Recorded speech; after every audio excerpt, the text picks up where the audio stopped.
You're right about that, Christine. Another cold night here in the Santa Clarita Valley. Just talking to law enforcement a little while ago. Their big concern, all eyes on the Grapevine this late hour. Concerned that through the evening hours with that frost coming through and the icy temperatures, they could have the threat of black ice, which might mean some more CHP escorts to the Grapevine. That's what they're thinking is a possibility, but I can tell you at this point right now, the Grapevine is open. No problems there. Let's keep our fingers crossed. Let's make the rounds, though. Get caught up on what's been going on here. To the video we go. This is seen Santa Clarita within the last hour, and not many folks out. I'll tell you, it seemed quiet up here, probably because of the cold, of course, but those who are out bundled up with their hoods, their scarves, temperatures already in the lower 40s, going to drop a lot lower to the lower 30s. One lady saying she was hurrying, buying some plastic to go home and cover the plants in her backyard, worried about the frost that's expected here tonight. So yes, it is a cold night through the Santa Clarita Valley. More video. Let's make the rounds. Next video, this is a stop going down south to the, well, I guess you'd say the San Pedro area, the Harbor Gateway area, down near the port of LA. Winds, the problem there earlier, high winds,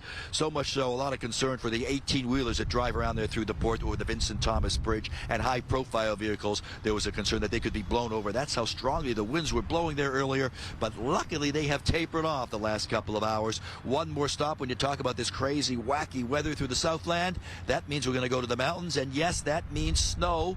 Talking about the scene up in Big Bear, it is snowing. They've had more snow. That means the roads are snow covered. They are icy. They are slippery, and you bet chains are mandatory as folks start to get an early start on the weekend and head up there for some fun this weekend. Safety, though, the big concern, and also the other thought is maybe with the weekend in sight, we might finally get a break from these icy temperatures through the Southland as we come back out here. One of the deputies was telling me, at least as it's cold out here tonight, it's not as bad as last night. I said, it's still cold, and she was saying, making the point, last night we had snow up here. We had wind chills. No wind tonight. It is just cold. You can feel it. Folks are already bracing for another cold night ahead. For now, we are live here in the Santa Clarita Valley. Back to West LA we go.